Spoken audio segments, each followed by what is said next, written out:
Hi everyone, this is Ramesh. Welcome to Ramesh Maths Corner. మనకు competitive exams లో fractions కు సంబంధించి మనకు ఎక్కువగా ఇలాంటి టైప్ ఆఫ్ క్వశ్చన్స్ అనేవి కనిపిస్తూ ఉంటాయి. ఫర్ ఎగ్జాంపుల్ టెట్ కానీ, డిఎస్సి కానీ, ఆర్ఆర్బి కానీ, ఎన్ఎంఎంఎస్ ఎగ్జామ్ కానీ, ఎన్టీఎస్సి ఎగ్జామ్ కానీ, ఇలా ఏ కాంపిటేటివ్ ఎగ్జామ్ తీసుకున్నా మనకు ఫ్రాక్షన్స్ టాపిక్ లో ఇలాంటి క్వశ్చన్స్ అనేవి కనిపిస్తూ ఉంటాయి. అయితే ఈ క్వశ్చన్స్ మనం సులభంగా సాధించాలి అని అంటే ముందు మనకు ఫ్రాక్షన్స్ కి సంబంధించిన కాన్సెప్ట్స్ అనేవి అవగాహన ఉండాలి. కాబట్టి ఈ క్లాస్ లో ఈ క్వశ్చన్స్ సాధించే ముందు ఫ్రాక్షన్స్ కి సంబంధించిన అన్ని కాన్సెప్ట్స్ గురించి ఒకసారి నేర్చుకునే ప్రయత్నం చేద్దాం. Let's go to the topic. What is the fraction? అసలు భిన్నము అంటే ఏంటి? ఫర్ ఎగ్జాంపుల్ ఇక్కడ మనము ఒక ఇంట్లో ఇద్దరు అన్నదమ్ములు ఉన్నారనుకున్నాం. వాళ్ళ నాన్న ఒక 3 యాపిల్స్ తెచ్చాడు. ఇద్దరు అన్నదమ్ములు ఆ 3 యాపిల్స్ ని ఎలా పంచుకుంటారు? ఒక యాపిల్ తమ్ముడు తీసుకుంటాడు, ఒక యాపిల్ అన్న తీసుకుంటాడు. నెక్స్ట్ ఇంకొక యాపిల్ మిగిలి ఉంటుంది. దాన్ని ఎలా పంచుకోవాలి? ఉన్న మొత్తం యాపిల్ ని 2 సమాన భాగాలుగా కట్ చేసి ఇద్దరు చెరొక భాగం తీసుకుంటారు. యాక్చువల్ గా ఇంట్లో ఒక చిన్న భాగం ఒకరికి, ఒక పెద్ద భాగం ఒకరికి ఇస్తే తీసుకుంటారా? తీసుకోరు. సో గొడవ పెట్టుకుంటారు. కాబట్టి ఇక్కడ మనం ఏం చేయాలి? ఒక వస్తువుని సమాన భాగాలుగా విభజించి చెరొక భాగం ఇచ్చినప్పుడు తీసుకుంటారు. అలా సమాన భాగాలుగా పంచడాన్ని మనం భిన్నము అంటాం. అంటే దీన్ని మనం జనరల్ గా మనకు ఎలా ఉంటది అని అంటే, ఇది మొత్తంలో ఒక భాగం తీసుకుంటాం కాబట్టి దాన్ని భిన్న రూపం ఎలా ఉంటది అని అంటే న్యూమరేటర్ బై డినామినేటర్, ఇలా ఈ ఫామ్ లో చూపిస్తాం. అంటే for example x by y, ఇది ఫ్రాక్షన్ ఫామ్ అని అంటాం. అంటే ఇక్కడ fraction means a part of a whole, మొత్తంలో కొంత భాగం. అయితే ఆ పార్ట్స్ అనేది ఏ విధంగా ఉండాలి? ఈక్వల్ పార్ట్స్ గా ఉండాలి. సో ఇక్కడ న్యూమరేటర్ రిప్రజెంట్స్, సో ఇక్కడ how many parts we eat లేదా we taken or shaded parts అంటాం. మనం ఇక్కడ చూపించేటప్పుడు షేడ్ చేస్తాం కాబట్టి మనం తీసుకున్న పార్ట్ ని షేడెడ్ పార్ట్ అంటాం. అది న్యూమరేటర్ రిప్రజెంట్ చేస్తుంది. Denominator represents to total parts of a whole, అంటే మొత్తంలో టోటల్ పార్ట్స్ మనం ఎన్ని చేస్తాం అనేది ఇక్కడ డినామినేటర్ అనేది రిప్రజెంట్ చేస్తుంది. సో న్యూమరేటర్ అనేది మనం ఎన్ని భాగాలు తీసుకుంటున్నాం దాన్ని మనం పట రూపంలో చూపించేటప్పుడు షేడ్ చేసి చూపిస్తాం కాబట్టి, so numerator represents to shaded part, denominator represents to total parts. So ఈ కాన్సెప్ట్ మనకు కొద్దిగా అర్థమైతే భిన్నము అనే టాపిక్ అనేది సులభంగా అర్థమవుతుంది. సో ఫ్రాక్షన్స్ అనేవి మనకు 3 టైప్స్ ఆఫ్ ఫ్రాక్షన్స్ ఉంటాయి. నంబర్ 1 వచ్చేసి ప్రాపర్ ఫ్రాక్షన్స్ అని అంటాం. ఏంటి ప్రాపర్ ఫ్రాక్షన్ అంటే? రెండోది మనకు ఇంప్రాపర్ ఫ్రాక్షన్ అంటాం.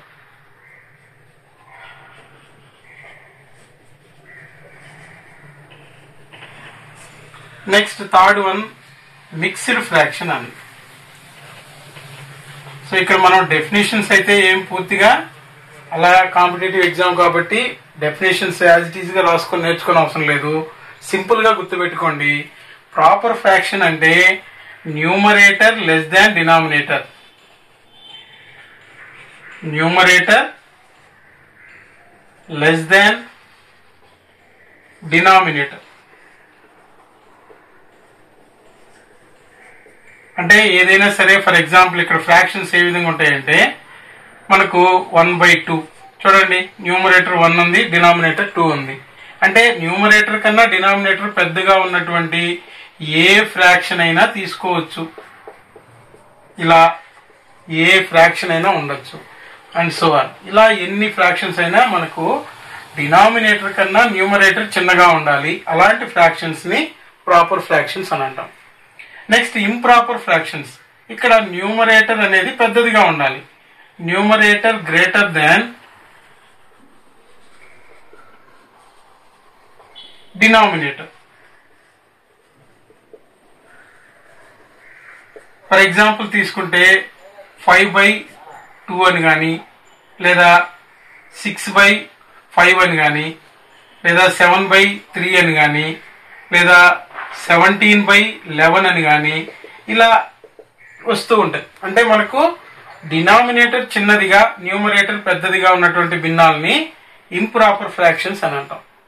నెక్స్ట్ మిక్స్డ్ ఫ్రాక్షన్ అంటే ఒక ఇంటీజర్ ఉండాలి ప్లస్ ఒక ప్రాపర్ ఫ్రాక్షన్ ఏర్పడాలి.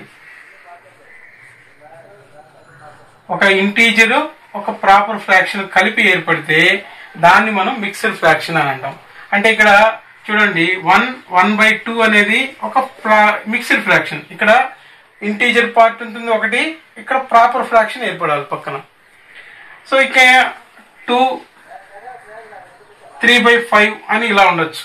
ఇది కూడా మిక్స్డ్ ఫ్రాక్షన్. కానీ ఫర్ ఎగ్జాంపుల్ ఇక్కడ మనకు 2 3/2 అని ఉండింది అనుకోండి, ఇక్కడ కూడా మనకి ఇంటీజర్ పార్ట్ ఉంది, ఇక్కడ ఒక ఫ్రాక్షన్ ఉంది కదా అని ఇది మిక్స్డ్ ఫ్రాక్షన్ అని అనకూడదు. ఇది తప్పు. ఎందుకు అనంటే ఇక్కడ ఏర్పడినటువంటి ఫ్రాక్షన్ చూడండి ప్రాపర్ ఫ్రాక్షన్ కాదు, అది ఇంప్రాపర్ ఫ్రాక్షన్ ఏర్పడింది కాబట్టి ఇది మిక్స్డ్ ఫ్రాక్షన్ అనకూడదు.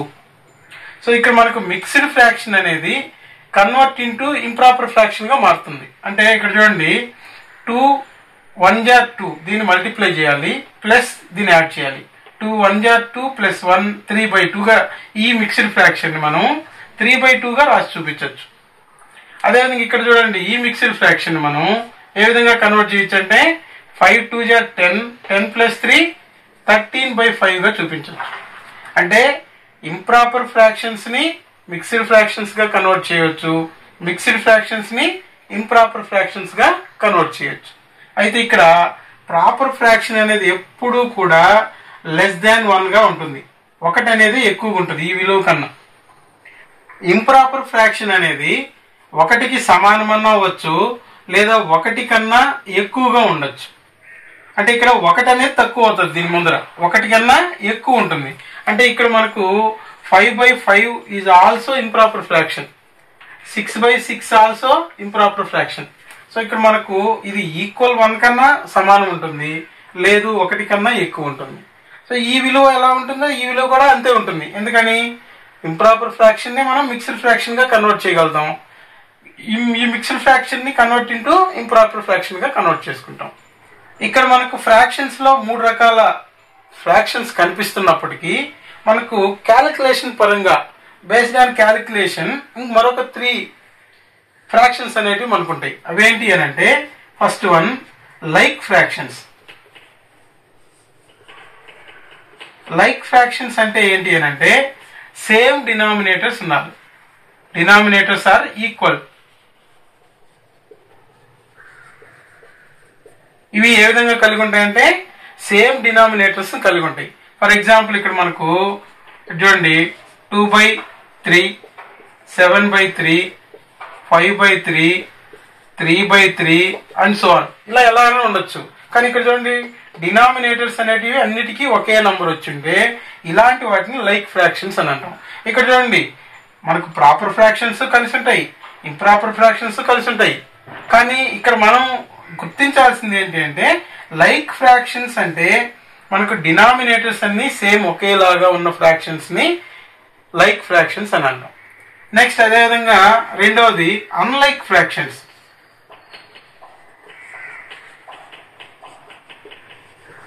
అన్లైక్ ఫ్రాక్షన్స్ అంటే ఇక్కడ చెప్పిన దానికి ఆపోజిట్. ఇక్కడ డిఫరెంట్ డినామినేటర్స్ ఉంటాయి.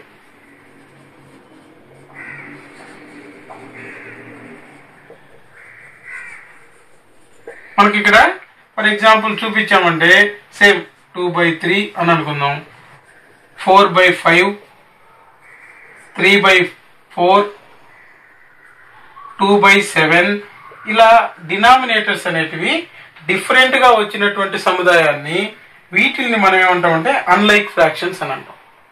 నెక్స్ట్ థర్డ్ వన్ ఇంకొకటి ఏంటి అని అంటే ఇది ఈక్వలెంట్ ఫ్రాక్షన్స్ అంటాం. Equivalent fractions. ఈక్వలెంట్ ఫ్రాక్షన్స్ అంటే ఏంటి అని అంటే మనకు భిన్నం అనేది చూడడానికి న్యూమరేటర్ డినామినేటర్ వేరువేరుగా కనిపించవచ్చు, కానీ అంతర్గతంగా అవి 2 ఫ్రాక్షన్స్ సమానం అయి ఉంటాయి. ఫర్ ఎగ్జాంపుల్ ఇక్కడ మనకు 2/3 అనే ఫ్రాక్షన్ ఉంది అనుకున్నాం. దీనికి ఏదైనా ఒక ఫ్రాక్షన్ ని మనం న్యూమరేటర్ ని డినామినేటర్ ని ఒకే అంకితో మల్టిప్లై చేసినా ఒకే అంకితో డివైడ్ చేసినా ఈ ఫ్రాక్షన్ విలువ ఏమీ మారదు. కానీ న్యూమరేటర్ ని డినామినేటర్ ని ఒకే అంకితో అడిషన్ సబ్ట్రాక్షన్ చేయకూడదు.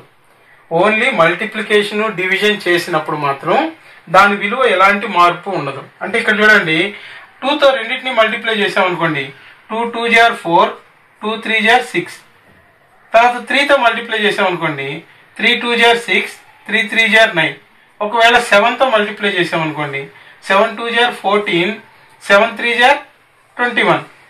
సో ఇక్కడ చూడడానికి 2/3, 14/21 చూడడానికి వేరు నంబర్లుగా కనిపిస్తాయి. కానీ ఇవి రెండు సమానం, వాటి విలువలు మళ్ళీ క్యాన్సిల్ చేస్తే సేమ్ 2/3 వస్తుంది. ఇలాంటి ఫ్రాక్షన్స్ ని ఈక్వలెంట్ ఫ్రాక్షన్స్ అని అంటాం. అంటే మనము ఈ like fractions, unlike fractions, equivalent fractions ని ఉపయోగించి ఈ భిన్నాలకు సంబంధించినటువంటి addition, subtraction, multiplication, division and వాటిని పోల్చడం, ఏది పెద్దది ఏది చిన్నది అనే సందర్భాల్లో వీటిని మనం ఉపయోగిస్తాం. నెక్స్ట్ మనం భిన్నాలను పటాల రూపంలో ఎలా తెలియజేస్తాం, పటాల రూపంలో ఉన్న వాటిని భిన్నాలుగా ఎలా రాయాలి, భిన్నాలని పటాల రూపంలో ఎలా రాయాలి అనేది చూద్దాం. ఇక్కడ ఇచ్చిన పటం చూడండి, ఇచ్చిన ఒక వస్తువుని మొత్తం 1 2 3 4 5 6 7 8 సమాన భాగాలుగా చేస్తున్నారు. అంటే మొత్తం భాగాలు 8. మనకు మొత్తం భాగాలు దేని తెలియజేస్తుంది? వెరీ గుడ్, డినామినేటర్ అనేది మొత్తం భాగాలను సూచిస్తుంది. కాబట్టి ఇక్కడ మనం డినామినేటర్ 8 గా తీసుకుంటాము. ఎన్ని భాగాలు ఇక్కడ షేర్ చేసి ఉన్నాయి? 1 2 3 3 పార్ట్స్ అనేటివి మనకు షేర్ చేసినాయి కాబట్టి అది న్యూమరేటర్ గా తెలియజేస్తాము. సో ఫ్రాక్షన్ 3/8 అని తెలియజేస్తాం. సో ఇక్కడ చూడండి, సింపుల్ గా దీన్ని చెప్పండి. వెరీ గుడ్, మొత్తం 1 2 3 భాగాలు ఉన్నాయి, ఒక భాగం షేర్ చేసింది కాబట్టి 1/3 అని రాస్తాం. అయితే ఇక్కడ థర్డ్ పిక్చర్ లో చూడండి, 1 2 3 భాగాలు ఫిల్ అయిపోయినాయి, 1 2 3 ఒక భాగం మాత్రమే తీసుకున్నారు. అంటే ఇక్కడ మొత్తం ఎన్ని భాగాలని? 6 భాగాలు కాదు, ఇక్కడ ఒక వస్తువుని 3 భాగాలు చేస్తున్నారు. ఇది మొత్తం షేర్ చేయబడింది అంటే మొత్తం తీసుకున్నామని అర్థం. అంటే ఇది ఒక భాగం. ఇక్కడ వచ్చేసి అదే 3 భాగాల్లో ఒక భాగం మాత్రమే తీసుకున్నాం కాబట్టి దీన్ని 1/3 అని రాస్తాం. అంటే ఇక్కడ మనకి ఈ రెండింటిని యాడ్ చేస్తే 1/3 అనే మిక్స్డ్ ఫ్రాక్షన్ ని తెలియజేస్తుంది. సో మిక్స్డ్ ఫ్రాక్షన్ ని మనం ఇంప్రాపర్ ఫ్రాక్షన్ గా కన్వర్ట్ చేయొచ్చు కదా. సో 3 1s are 3, 3 + 1 4, 4/3 అనేది ఇక్కడ ఇంప్రాపర్ ఫ్రాక్షన్. సో 4/3 అన్నా పట రూపంలో ఇలా చూపించాలి, 1/3 అన్నా పట రూపంలో ఇలా చూపించాలి. నెక్స్ట్ ఇక్కడ ఒక 3 ఫ్రాక్షన్స్ ఇచ్చున్నాయి, వీటికి పటాలను ఎలా గీయాలి అనేది ఒకసారి చూద్దాము. ఇక్కడ చూడండి, 3/5 అంటే టోటల్ పార్ట్స్ 5 ఉండాలి. సో అది సర్కిల్ షేప్ లో తీసుకోవచ్చు, రెక్టాంగిల్ షేప్ లో తీసుకోవచ్చు, అది మన ఇష్టం. సో ఇక్కడ 5 పార్ట్స్ కాబట్టి రెక్టాంగిల్ షేప్ అయితేనే కరెక్ట్ గా ఉంటుంది. సో ఇక్కడ చూడండి, 5 ఈక్వల్ పార్ట్స్ ఉండాలి. 1 2 3 4. సో ఇక్కడ వరకు తీసుకున్నాం 5. సో ఈ 5 ఈక్వల్ పార్ట్స్ లో మనకి ఎన్ని షేర్ చేయబడి ఉండాలి? 3 పార్ట్స్ అనేటివి మనకి ఇక్కడ షేర్ చేయబడి ఉండాలి. కాబట్టి ఇలా 3 పార్ట్స్ ని షేర్ చేసి చూపిస్తే ఈ భిన్నం 3/5 కి సమానం అవుతుంది. నెక్స్ట్ అదేవిధంగా ఇక్కడ 5/3. సో ఇది ఇంప్రాపర్ ఫ్రాక్షన్. అంటే దీని ముందు మనము మిక్స్డ్ ఫ్రాక్షన్ గా కన్వర్ట్ చేసుకోగలిగితే పటం సులభంగా తయారు చేయొచ్చు. సో ఇక్కడ చూడండి, 3తో 3 2 జార్ 6 కాబట్టి పోదు, 3 1 జార్ 3 వరకు పోతుంది, 2 మిగులుతుంది /3. అంటే ఒక పటం 3 భాగాలున్న ఒక పటం ఫుల్ గా షేర్ చేయాలి, 3 భాగాలున్న రెండో పటంలో 2 షేర్ చేయాలి అని అర్థం. అంటే ఇక్కడ 3 భాగాలు ఉండే పటం ఒకటి తీసుకోవాలి, సేమ్ అదే విధంగా 3 భాగాలున్న అంతే పటం ఒకటి తీసుకోవాలి. సో ఇది 3 భాగాలు సమాన భాగాలు చేస్తాము, ఇక్కడ కూడా 3 సమాన భాగాలు చేస్తాం. అయితే ఇక్కడ మాత్రం ఈ 3ంటిని షేర్ చేయాలి, ఎందుకంటే ఒకటి ఫుల్ పార్ట్ ఉంది మనకు, కాబట్టి అది ఈ 3ంటిని షేర్ చేస్తాము. ఇక్కడికి వచ్చేసరికి 2 భాగాలు షేర్ చేసి చూపించాలి. ఇలా 2 భాగాలు షేర్ చేసి చూపిస్తే ఇదేమో 1, ఇదేమో 2/3, ఈ రెండింటిని యాడ్ చేస్తే మనకు 1 2/3 అనేది ఏర్పడుతుంది. నెక్స్ట్ అదేవిధంగా ఇక్కడ ఆల్రెడీ ఇచ్చిందే మిక్స్డ్ ఫ్రాక్షన్ ఇచ్చాడు. దీన్ని మనము ఎలా చేయాలి? ఇక్కడ ఇంటీజర్ పార్ట్ 2 ఉంది కాబట్టి ఇక్కడ 2 భాగాలున్న పటం, మొత్తం భాగాలు 2 సూచిస్తుంది కాబట్టి 2 భాగాలున్న పటాలు 2 ఫుల్ గా షేడ్ చేయాలి. 3వ పటంలో ఒకదాన్ని షేడ్ చేయాలి. అంటే ఇక్కడ ఇచ్చిన ఈ మిక్స్డ్ ఫ్రాక్షన్ కి మనము సో ఇక్కడ చూడండి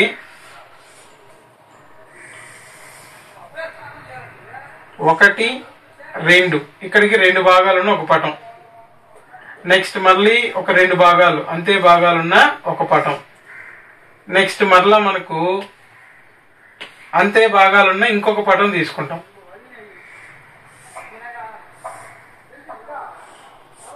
ఇక్కడ నేను గీసేటప్పుడు అంత ఈక్వల్ గా అనిపించకపోవచ్చు, సో ఒకసారి పరిశీలించండి. సో ఇక్కడ చూడండి ఈ 2 భాగాలని షేడ్ చేయాలి. ఇది మొత్తం ఒక భాగం. అదేవిధంగా ఇక్కడ కూడా ఈ 2 భాగాలను కూడా మొత్తం షేడ్ చేయాలి. అంటే మనకి ఇక్కడ మొత్తం భాగాలు ఫుల్ అయినటివి 2 భాగాలు ఫుల్ గా ఉన్నాయి. 3వ భాగంలో ఒక భాగం మాత్రమే షేడ్ చేయాలి. ఇక్కడ చూడండి ఇప్పుడు ఇది మొత్తం 1 అనేది తెలియజేస్తుంది, మొత్తం భాగం కాబట్టి 1 అని తెలియజేస్తుంది. ఇక్కడ మాత్రం ఇది 1/2 తెలియజేస్తుంది. 1 + 1 2, 2 + ½ అంటే 2.5.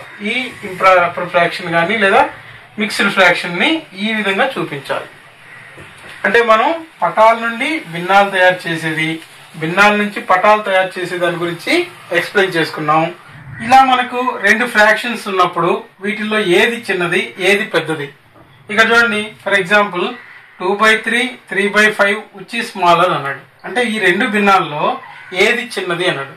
మనకు క్లాస్ లో పిల్లలు ఎక్కడ తప్పు చేస్తారు అని అంటే ఈ ఫ్రాక్షన్స్ టాపిక్ లో మాక్సిమం కంపారిజన్ లోను, ascending order and descending order లోను, ఇంకా అడిషన్ సబ్ట్రాక్షన్స్ లో కూడా తప్పు చేస్తుంటారు. ఎలా అనంటే ఇక్కడ చూడగానే 2, 3 2 చిన్నవి, ఇక్కడ 3, 5 2 పెద్దవి కాబట్టి ఈ ఫ్రాక్షన్ చిన్నది, ఈ ఫ్రాక్షన్ పెద్దది అని చెప్తారు. కానీ మామూలుగా చూడగానే ఇది చెప్పడానికి మనకు కొన్ని రూల్స్ ఉన్నాయి. ఏంటి అని అంటే మనం ఫర్ క్యాలిక్యులేషన్స్ అని చెప్పి ఒక 3 టైప్స్ ఆఫ్ ఫ్రాక్షన్స్ గురించి చెప్పుకున్నాం. Like fractions, unlike fractions, equivalent fractions. ఇక్కడ మనం వీటిని లైక్ ఫ్రాక్షన్స్ గా కన్వర్ట్ చేసుకుంటే అప్పుడు డినామినేటర్స్ ఒకటేగా ఉన్నప్పుడు మనం న్యూమరేటర్స్ ని కంపేర్ చేయొచ్చు. ఏది చిన్నది ఏది పెద్దది. ఈ రూల్ ఖచ్చితంగా పాటించాలి కంపారిజన్ లో. సో ఇక్కడ మనకు డినామినేటర్స్ చూడండి, ఇక్కడ 3 ఉంది, ఇక్కడ 5 ఉంది. అయితే ఈ రెండింటిని ఈక్వల్ చేసుకోవాలి. డినామినేటర్ 2 ఈక్వల్ చేసుకోవడానికి 2 రకాల పద్ధతులు ఉంటాయి. ఏంటి అని అంటే మనం ఆ ఫ్రాక్షన్స్ లోనే ఈక్వలెంట్ ఫ్రాక్షన్స్ గురించి చెప్పుకున్నాం. అంటే వీటి యొక్క ఈక్వలెంట్ ఫ్రాక్షన్స్ రాసుకుంటూ రెండిటికి డినామినేటర్ ఎక్కడ సమానం అవుతుందో చూడడం ఒక పద్ధతి. నెక్స్ట్ మెథడ్ ఏంటి అంటే డినామినేటర్స్ కి ఎల్సిఎం తీసుకొని ఎల్సిఎం ద్వారా ఈ రెండింటిని ఈక్వల్ చేయడం ఒక పద్ధతి. సో మనం మాక్సిమం ఎల్సిఎం ద్వారానే నేర్చుకుంటే కాంపిటేటివ్ ఎగ్జామ్స్ లో కానీ ఎక్కడైనా మనకు సులభంగా ఉంటుంది కాబట్టి ఎల్సిఎం ద్వారా నేర్చుకునే ప్రయత్నం చేద్దాం. ఇక్కడ డినామినేటర్స్ 2 చూడండి 3, 5. సో ఎల్సిఎం ఆఫ్ 3 and 5 ఈ రెండిటికి ఎంత అవుతుంది అంటే ఇవి 2 కోప్రైమ్స్ కాబట్టి ఇక్కడ మనకు 3, 5 are 15 అనేది రెండింటిని మల్టిప్లై చేసేయచ్చు. సో ఇక్కడ మనకు డినామినేటర్ 15 రావాలి. ఇది మన టార్గెట్. 15 రావాలంటే 3ని దేంతో మల్టిప్లై చేస్తే 15 వస్తుంది. 3, 5 are 15 అంటే దీన్ని 5తో మల్టిప్లై చేయాలి. డినామినేటర్ ని 5తో మల్టిప్లై చేస్తున్నాము అంటే న్యూమరేటర్ ని కూడా 5తో మల్టిప్లై చేయాలి. సో ఇక్కడ 2, 5 are 10 by 3, 5 are 15 అవుతాయి. దీనికి ఇది ఈక్వలెంట్ ఫ్రాక్షన్. సేమ్ అదే విధంగా ఇక్కడ కూడా మనకు డినామినేటర్ 15 రావాలి. సో అప్పుడు మనం ఇక్కడ డినామినేటర్ ని 5, 3 are 15. సో ఇక్కడ 3తో మల్టిప్లై చేస్తాము. సేమ్ న్యూమరేటర్ కూడా 3తో మల్టిప్లై చేయాలి కాబట్టి 3, 3 are 9 by 15. ఇప్పుడు చూడండి రెండిటికి డినామినేటర్స్ ఒకటే కాబట్టి న్యూమరేటర్స్ లో మనం కంపేర్ చేయొచ్చు. ఇక్కడ 10 పెద్దదా 9 పెద్దదా? 10 పెద్దది, 9 చిన్నది కాబట్టి ఇక్కడ మనం అడిగింది స్మాలర్ వన్ ఏది అని అంటే so therefore 3/5 is less than 2/3 లేదా 3/5 ఈజ్ స్మాలర్ అని రాయొచ్చు. అంటే ఇక్కడ మనకు 2/3 పెద్దది, 3/5 చిన్నది అని ఈ విధంగా చూపించాలి. నెక్స్ట్ మరొక ఎగ్జాంపుల్ చూడండి. ఇక్కడ సేమ్ ఇలా 4 ఫ్రాక్షన్స్ ఉన్నాయి. వాటిని అసెండింగ్ ఆర్డర్ లో రాయమన్నాడు. అసెండింగ్ ఆర్డర్ రాయాలన్నా మనం డిసెండింగ్ ఆర్డర్ రాయాలన్నా మనకు ముందు ఏం తెలిసి ఉండాలి? చిన్నదేది పెద్దదేది తెలిసి ఉండాలి. అంటే ఇక్కడ కూడా మనం కంపేర్ చేసేది సేమ్ ఇదే విధంగా ఫాలో అవ్వాలి. సో ఇక్కడ చూడండి 3 2 3 2 వీటికి మనకు ఎల్సిఎం ఎంత అవుతుంది? ఇక్కడ పక్కన కావాలంటే చేయండి. 3 2 3 2 3 టేబుల్ తో 3 1 జర్ 2 పోదు, 3 1 జర్ 2 పోదు. ఈసారి 2 టేబుల్ తో 2 1 జర్ 2 1 జర్ ఆల్రెడీ ఇవి 1 వచ్చేస్తున్నాయి. 3 2 జర్ 6 అవుద్ది. దీని ఎల్సిఎం ఎంత అవుద్ది? 6 అవుద్ది. సో ఇక్కడ కూడా ఎల్సిఎం ఆఫ్ 3 and 2 ఇవి రెండింటికే ఉన్నాయి కాబట్టి దీనికి మనకు 6 అవుద్ది. ప్రతి ఫ్రాక్షన్ లోను డినామినేటర్ 6 వచ్చేలాగా చూడాలి. సో ఇక్కడ 6 రావాలంటే 3 టేబుల్లో 2 టైమ్స్ మల్టిప్లై చేయాలి. డినామినేటర్ ని 2 తో మల్టిప్లై చేస్తున్నామంటే న్యూమరేటర్ ని కూడా 2 తో మల్టిప్లై చేయాలి. సో ఇక్కడ 2 1 జర్ 2 బై 2 3 జర్ 6. సేమ్ ఇక్కడ చూడండి, ఈ ఫ్రాక్షన్ లో 6 రావాలంటే డినామినేటర్ లో దేంతో మల్టిప్లై చేయాలి? 3 తో మల్టిప్లై చేయాలి. So denominator multiplies with by 3 and also numerator also multiply by 3. So ఇక్కడ మనకు 3 1 జర్ 3 3 2 జర్ 6. సేమ్ ఇక్కడ 2 తో మల్టిప్లై చేయాలి. 2 2 జర్ 4 బై 2 3 జర్ 6. ఇక్కడ 3 తో మల్టిప్లై చేయాలి. 3 3 జర్ 9 బై 3 2 జర్ 6. ఇప్పుడు డినామినేటర్స్ అన్ని ఈక్వల్ అయిపోయాయి. ఇలా ఈక్వల్ అయినప్పుడు మాత్రం న్యూమరేటర్స్ ని మనం కంపేర్ చేయాలి. న్యూమరేటర్స్ ని కంపేర్ చేస్తే చూడండి, ఇది చిన్నది, తర్వాత కొద్దిగా పెద్దది, తర్వాత కొద్దిగా పెద్దది, తర్వాత అన్నిటికన్నా పెద్దది. సేమ్ ఇక్కడ ఉన్న ప్యాటర్న్ లోనే సేమ్ ఇది అసెండింగ్ ఆర్డర్ లోనే ఉంది. So 1/3 less than 1/2 less than 2/3 less than 3/2. So దీన్ని మనం అసెండింగ్ ఆర్డర్ అని అంటాం. ఒకవేళ డిసెండింగ్ ఆర్డర్ రాయమంటే పెద్ద వైపు నుంచి ఇలా కిందికి రాస్తే చాలు. అంటే ముందు 3/2 రాస్తాము, తర్వాత 2/3 రాస్తాము, తర్వాత 1/2 రాస్తాము, లాస్ట్ లో 1/3 రాస్తాం. సో ఈ విధంగా మనం ఇచ్చినటువంటి ఫ్రాక్షన్స్ ని ముందు ఏది చిన్నది ఏది పెద్దది అని కొంత ఐడియా రాగలిగితే మనకు అడిషన్ సబ్ట్రాక్షన్ వాటిల్లో కొంత సులభం అవుతుంది. నెక్స్ట్ మనం ఫ్రాక్షన్స్ లో చతుర్విధ ప్రక్రియలు అనేటువంటి అంటే మ్యాథమెటికల్ ఆపరేషన్స్ లో అడిషన్, సబ్ట్రాక్షన్, మల్టిప్లికేషన్, డివిజన్ గురించి నేర్చుకున్నాం. ఫ్రాక్షన్స్ లో మనం అడిషన్ ఎలా చేయాలి అనేది ఒకసారి పరిశీలిద్దాం. ఇక్కడ ఫస్ట్ వన్ చూడండి, 3 + 2/5 అని ఉంది. అంటే ఒక ఇంటీజర్ నంబర్ ని ఒక ఫ్రాక్షన్ ని ఎలా యాడ్ చేయాలి. ఇక్కడ మనకు పిల్లలు బాగా తప్పు చేసేది ఎక్కడ అంటే ఈ 3 తో దీన్ని యాడ్ చేస్తారు, 3 తో దీన్ని యాడ్ చేస్తారు. ఇక్కడ మనకు ముందుగా చెప్పుకున్నట్టు అందుకోసమే ఫ్రాక్షన్ అంటే ఏంటి అనేది ముందు చెప్పింది అందుకోసమే. ఫ్రాక్షన్ లో ఎప్పుడు కూడా డినామినేటర్ అనేది టోటల్ పార్ట్స్ మాత్రమే రిప్రజెంట్ చేస్తుంది. ఇది మొత్తం భాగాలు తెలియజేస్తుంది. సేమ్ ఇక్కడ ఒక ఇంటీజర్ ఉంది అని అంటే దీనికి ఒక నంబర్ ఉంటే దాని కింద డినామినేటర్ లో 1 ఉంది అని అర్థం. అంటే మొత్తం భాగం 1. ఆ మొత్తం భాగం మనం ఇక్కడ యాడ్ చేసేటప్పుడు డినామినేటర్స్ అనేటివి ఒకేలాగుంటే అదే డినామినేటర్ తీసుకుంటాము. డినామినేటర్స్ వేరువేరుగా ఉంటే ఎల్సిఎం తీసుకొని దాన్ని డినామినేటర్ అక్కడ తీసుకుంటాం. ఎల్సిఎం తీసుకొని చేసే మెథడ్ ని butterfly method or cross multiplication method అని కూడా పిలుస్తాం. అంటే ఇక్కడ మనము సులభంగా నేర్చుకోవడానికి ఆ మెథడే ఒకసారి ఎక్స్ప్లెయిన్ చేస్తూ వస్తాను. ఇక్కడ డినామినేటర్స్ వేరుగా ఉన్నాయి. ఇలాంటి సందర్భంలో మనం ఏం చేస్తారు అని అంటే ఫస్ట్ ఈ క్రాస్ ఇలా మల్టిప్లై చేస్తాం. 3 5 జర్ 15 ప్లస్ ఉంది కాబట్టి ప్లస్ తీసుకుంటాం. ఈ క్రాస్ ఇలా మల్టిప్లై చేస్తాం. 1 2 జర్ 2 బై ఈ రెండింటిని మల్టిప్లై చేస్తాం. 1 5 జర్ 5. సో ఇక్కడ 15 + 2 = 17/5 అనేది ఈ ఫ్రాక్షన్ ని అడిషన్ చేస్తే ఇక్కడ ఉన్నటువంటి ఈ రెండు నంబర్ని అడిషన్ చేస్తే ఇది వస్తుంది అని అర్థం. సో నెక్స్ట్ ఇక్కడ చూడండి, సేమ్ ఇక్కడ కూడా మనకు ఇక్కడ ఒక నంబర్ ఉన్నప్పుడు దాన్ని డినామినేటర్ 1 తీసుకున్నప్పుడు కూడా ఇక్కడ రెండు వేరువేరుగా ఉన్నాయి కాబట్టి ఇదే పద్ధతి చేసాం.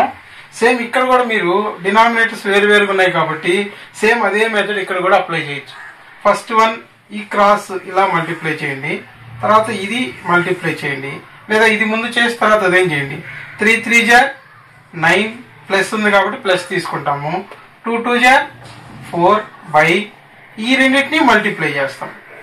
2 3 జార్ 6. సో 9 ప్లస్ 4 ఈక్వల్ టు 13/6 అనేది ఆన్సర్ అవుతుంది. నెక్స్ట్ ఇక్కడ చూడండి, సేమ్ ప్యాటర్న్. ఇక్కడ ఈ రెండింటిని మల్టిప్లై చేయాలి, నెక్స్ట్ ఈ రెండింటిని మల్టిప్లై చేయాలి, తర్వాత ఈ రెండింటిని మల్టిప్లై చేయాలి. సో ఇక్కడ 12 12 జార్ 12 12 144 144 ప్లస్ ఉంది కాబట్టి ప్లస్ తీసుకుంటాము. 7 5 జార్ 35 డివైడెడ్ బై 7 12 జార్ 84. సో ఇక్కడ 84 తీసుకుంటాం. 144 ప్లస్ 35 40 1 30 70 4 1 5 9. సో 179 అవుతుంది బై 84 అవుతుంది. ఇది మనకు ఆన్సర్ అవుతుంది. ఇక్కడ న్యూమరేటర్ డినామినేటర్ రెండు ఒకే అంకితో డివైడ్ అవుతే మనం అప్పుడు క్యాన్సిల్ చేసి ఆన్సర్ పక్కన రాయొచ్చు. నెక్స్ట్ ఇక్కడ చూడండి, సబ్ట్రాక్షన్ కూడా సేమ్ మనం అడిషన్ చేసినట్టే చేస్తాం. Same method. ఇక్కడ ప్లస్ ఉంది కాబట్టి ప్లస్ తీసుకుంటాము, అక్కడ మైనస్ ఉంటే మైనస్ తీసుకుంటాం. మామూలుగా ఇక్కడ ఒక ఇంటీజర్ నంబర్ ఉంది అని అంటే దాని కింద డినామినేటర్ ఎప్పుడు 1 ఉందని అర్థం. సో ఇక్కడ కూడా చూడండి, ఇప్పుడు డినామినేటర్స్ వేరువేరుగా ఉన్నాయి. సేమ్ పిల్లవాళ్ళు ఇక్కడ చేసిన తప్పే ఇక్కడ కూడా చేస్తారు. ఇక్కడ డినామినేటర్ తీసుకోకుండా 3తో దీన్ని సబ్ట్రాక్ట్ చేసి 1 అని వేస్తారు, దీన్ని సబ్ట్రాక్ట్ చేసి 2 అని వేస్తారు. సో అది తప్పు. సో ఎప్పుడు కూడా ఒక ఇంటీజర్ నంబర్ ఉంది అని అంటే ఆ పూర్ణాంకం కింద మనకు ఒక 1 అనేది డినామినేటర్ గా ఉంటుంది. ఇలా రాసుకుంటే సులభంగా అర్థమైపోద్ది. సేమ్ మెథడ్, బటర్ఫ్లై మెథడ్ లో ఈ కార్నర్స్ మల్టిప్లై చేస్తాం. 5 3 జార్ 15. ఇక్కడ మైనస్ ఉంది కాబట్టి మైనస్ తీసుకుంటాం. 1 2 జార్ 2 డివైడెడ్ బై ఈ రెండింటిని మల్టిప్లై చేస్తాం. 1 5 జార్ 5. 15 మైనస్ 2 అంటే 13/5 అనేది ఆన్సర్ అవుతుంది. నెక్స్ట్ ఇక్కడ ఈ ప్రాబ్లం చూడండి, సేమ్ ఈ రెండింటిని మల్టిప్లై చేస్తాం. 5 5 జార్ 25. మైనస్ ఉంది కాబట్టి మైనస్ తీసుకుంటాము. 3 2 జార్ 6 బై 3 5 జార్ 15. 25 నుంచి 6 సబ్ట్రాక్ట్ చేస్తే 19/15 అనేది ఆన్సర్ అవుతుంది. నెక్స్ట్ ఇక్కడ ఉన్న ప్రాబ్లం చూడండి, ఇక్కడ మిక్స్డ్ ఫ్రాక్షన్స్ ఇచ్చాడు. వీటిని మనం ముందుగానే ఇంప్రాపర్ ఫ్రాక్షన్స్ గా కన్వర్ట్ చేసుకొని ఈజీగా చేయొచ్చు ఒక మెథడ్. లేదు అంటే ఇంటీజర్స్ ని సబ్ట్రాక్ట్ చేసి భిన్నాలను సబ్ట్రాక్ట్ చేసి కూడా చేయొచ్చు. అలా కాకుండా సింపుల్ గా కావాలి అంటే సేమ్ ఇందాక మెథడ్ లోనే చూడండి, 7 1 జార్ 7. 7 ప్లస్ 5 అంటే 12/7 అవుతుంది. Minus 4 1 jar 4. 4 ప్లస్ 3 అంటే 7/4 అవుతుంది. సో ఇక్కడ ఈ రెండింటిని మల్టిప్లై చేస్తాం, ఈ క్రాస్ ఇలా మల్టిప్లై చేస్తాం, తర్వాత ఈ రెండింటిని మల్టిప్లై చేస్తాం. సో ఇక్కడ చూడండి, 12 4 జార్ 48 మైనస్ 7 7 జార్ 49 బై 7 4 జార్ 28. సో ఇక్కడ 49 పెద్దది కాబట్టి ఎప్పుడు కూడా ఒక ప్లస్ ఒక మైనస్ సబ్ట్రాక్ట్ చేసేటప్పుడు ఆన్సర్ లో పెద్ద నంబర్ కి ఏ గుర్తుంటుందో అదే తీసుకోవాలి. సో 49 లోంచి 48 సబ్ట్రాక్ట్ చేస్తే మనకి ఇక్కడ -1/28 అనేది మిగులుతుంది. ఇది కరెక్ట్ ఆన్సర్ అవుతుంది. సో నెక్స్ట్ మనం మల్టిప్లికేషన్ డివిజన్ కూడా ఎలా వస్తాయో ఒకసారి పరిశీలిద్దాం. ఫ్రాక్షన్స్ లో అడిషన్ సబ్ట్రాక్షన్ నేర్చుకున్న పిల్లలు మల్టిప్లికేషన్ డివిజన్ దగ్గరకు వచ్చేసరికి మళ్ళీ కన్ఫ్యూజ్ అవుతారు. మనము like fractions, unlike fractions, equivalent fractions అనేటివి మనము అడిషన్స్ సబ్ట్రాక్షన్స్ లో మాత్రమే ఉపయోగించాలి. ఇక్కడ మల్టిప్లికేషన్ డివిజన్ దగ్గర వాటివి ప్రస్తావన అనేది అవసరం లేదు. అయితే ఇక్కడ కూడా పిల్లలు చేసే తప్పు ఏంటి అని అంటే, ఈ విధంగా ఒక ఇంటీజర్ తో ఒక ఫ్రాక్షన్ ని మల్టిప్లై చేయండి అని అంటే 4 తో 2 ని మల్టిప్లై చేస్తారు, 4 తో 5 ని కూడా మల్టిప్లై చేసి 4 2 జార్ 8 అని 4 5 జార్ 20 అని వేసేస్తారు. సో ఇక్కడ కూడా మనం గుర్తుపెట్టుకోవాల్సింది ఏంటి అని అంటే, ఎక్కడైనా సరే ఇంటీజర్ ఒక నంబర్ ఉంది అని అంటే డివైడెడ్ బై 1 అనేది ఉంటుంది. ఫ్రాక్షన్ ఫామ్ లో డినామినేటర్ 1 అనేది ఉంటుంది అని గుర్తుపెట్టుకోవాలి. అయితే మల్టిప్లికేషన్ దగ్గరకు వచ్చేసరికి సేమ్ పిల్లలు ఇంతకుముందు చేసినట్టు ఇది ఆల్రెడీ ఉంది కదా మల్టిప్లికేషన్. సో మళ్ళీ సేమ్ మెథడ్ ఉపయోగిస్తారు. అలా చేయకూడదు. మల్టిప్లికేషన్ లో మనం గుర్తుపెట్టుకోవాల్సింది ఎప్పుడు కూడా ఫ్రాక్షన్స్ లో మల్టిప్లికేషన్ చేయడం అంటే ప్రోడక్ట్ ఆఫ్ న్యూమరేటర్స్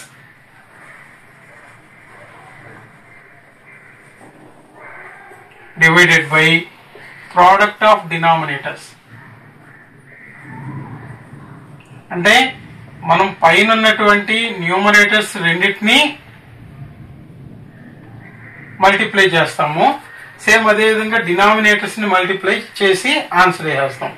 ఫ్రాక్షన్స్ లో నాకు తెలిసి అసలు మల్టిప్లికేషన్ చాలా సులభం, ఆ తర్వాత డివిజన్ కూడా చాలా సులభంగా ఉంటుంది. ఎందుకంటే చూడండి, ప్రోడక్ట్ ఆఫ్ న్యూమరేటర్స్ అంటే న్యూమరేటర్స్ రెండు మల్టిప్లై చేసి ఇక్కడ వేస్తాం 4 2 = 8 బై అదే విధంగా ప్రోడక్ట్ ఆఫ్ డినామినేటర్స్ ఇక్కడ ఉన్న డినామినేటర్స్ ని మల్టిప్లై చేసి 1 5 = 5 అని వేస్తాము. ఇది ఆన్సర్ అయిపోతుంది. నెక్స్ట్ చూడండి, 3 5 = 15 డివైడెడ్ బై 2 3 = 6. ఇక్కడ ఈ ప్రాబ్లం లో చూడండి, కింద 5 ఉంది, ఇక్కడ కూడా డినామినేటర్ 5 ఉంది. మనం అడిషన్ సబ్ట్రాక్షన్ చేసేటప్పుడు సేమ్ డినామినేటర్ ఉంటే అదే డినామినేటర్ ఇక్కడ తీసుకుంటాం. పిల్లలు ఇక్కడ కన్ఫ్యూజ్ అయ్యి ఇక్కడ కూడా డినామినేటర్ 5 అనుకుంటారు. కాదు, మల్టిప్లికేషన్ అంటేనే ఇది గుర్తుపెట్టుకోవాలి. Product of numerators by product of denominators. అంటే ఇక్కడ 7 3 = 21 డివైడెడ్ బై 5 5 = 25. సో 21/25 అనేది ఇక్కడ ఆన్సర్ అవుతుంది. సేమ్ డివిజన్ లో చూడండి, డివిజన్ కూడా మనం ఇచ్చినటువంటి ఏదైతే డివైజర్ ఉంటుందో దాని యొక్క రెసిప్రోకల్ తో మల్టిప్లై చేస్తే చాలు డివిజన్ కంప్లీట్ అయిపోతుంది. ఇక్కడ 4 డివైడెడ్ బై 2/5 అంటే మీనింగ్ ఏంటి అంటే మనల్ని 4ని 2/5 భాగంగా విడగొట్టాలి. ఎన్ని భాగాలుగా విడగొట్టగలుగుతామని. అయితే ఇక్కడ మనకు డివైజర్ ఏదైతే ఉంటుందో దీని యొక్క రెసిప్రోకల్ తో ఈ వాల్యూని మల్టిప్లై చేస్తే ఇక్కడ మనం డివిజన్ కంప్లీట్ చేసినట్లే. అంటే మీనింగ్ ఏంటంటే 4/1 ఇంటూ దీని యొక్క రెసిప్రోకల్ అంటే దీన్ని రివర్స్ చేసి రాస్తాం, అంటే 5/2 అవుతుంది. సో ఇప్పుడు ఇక్కడ మల్టిప్లై చేసినట్టుగానే మల్టిప్లికేషన్ మెథడ్ ని ఇక్కడ ఉపయోగిస్తాము. 4 5 = 20 బై 2 1 = 2 2 1 = 2 10 = సో 10 పార్ట్స్ గా దీన్ని మనం విడగొట్టగలుగుతాం. 4 ని 2/5 పార్ట్స్ అంటే అలాంటివి 10 పార్ట్స్ గా 4 ని విడగొట్టగలము అని అర్థం. నెక్స్ట్ ఇక్కడ చూడండి, 2/5 డివైడెడ్ బై 1/3. ఇక్కడ డివైజర్ వచ్చి 1/3. సో దీని యొక్క రెసిప్రోకల్ తో దీన్ని మల్టిప్లై చేయాలి. అంటే 2/5 ఇంటూ రెసిప్రోకల్ మీన్స్ దీన్ని రివర్స్ లో రాసుకుంటాం, 3/1 అవుతుంది. సో 2 3 = 6 5 1 = 5 6/5 అనేది ఆన్సర్ అవుతుంది. నెక్స్ట్ ఇక్కడ కూడా చూడండి, 7/5 డివైడెడ్ బై 3/5. ఈ 3/5 అనేది ఇక్కడ మనకు డివైజర్, దీని యొక్క రెసిప్రోకల్ విలోమము తెలుగు రాసుకుంటాం. సో 7/5 ని దేంతో మల్టిప్లై చేస్తామంటే 5/3 దీన్ని రివర్స్ చేసి రాస్తే దాని యొక్క రెసిప్రోకల్ అవుతుంది. సో మల్టిప్లికేషన్ మన అట నేర్చుకున్నాం కాబట్టి సేమ్ 7 5 = 35 బై 5 3 = 15. ఇక్కడ 5 టేబుల్ తో కట్ చేయొచ్చు కాబట్టి 5 3 = 15 5 7 = 35 7/3 అనేది ఇక్కడ ఆన్సర్ అవుతుంది. సో ఇక్కడ చూడండి, ఇక్కడ 5 ఇక్కడ డినామినేటర్ లో 5 ఉంది, 5/5 అనేది ఇక్కడ కూడా క్యాన్సిల్ చేసి డైరెక్ట్ గా 7/3 ఆన్సర్ అని చెప్పొచ్చు. సో మనకు మల్టిప్లికేషన్ వస్తే డివిజన్ వచ్చినట్టే. మల్టిప్లికేషన్ వచ్చి అర్థమైంది అని అంటే డివిజన్ కూడా చేసేయచ్చు. కాబట్టి మనం ఇప్పుడు చెప్పుకున్న టాపిక్స్ ఫ్రాక్షన్ కి సంబంధించినటువంటి ఈ బేసిక్ టాపిక్స్ అనేటివి మీకు కానీ బాగా అర్థమైతే మనం కాంపిటేటివ్ ఎగ్జామ్స్ లో ఇచ్చే క్వశ్చన్స్ ని సులభంగా అటెంప్ట్ చేయొచ్చు. సో వీడియోని చూస్తూ నోట్స్ రాసే ప్రయత్నం చేయండి, మీకు ఫ్యూచర్ లో ఖచ్చితంగా ఇవి ఉపయోగపడతాయి. ఈ భిన్నాలకు సంబంధించి కాంపిటేటివ్ ఎగ్జామ్స్ లో ఎలాంటి ప్రశ్నలు వస్తున్నారు, ఏ విధంగా ప్రశ్నలు ఇస్తున్నారు, వాటిని మనం సులభంగా ఎలా సాల్వ్ చేయాలనేది నెక్స్ట్ క్లాస్ లో చెప్పుకుందాం. Thank you.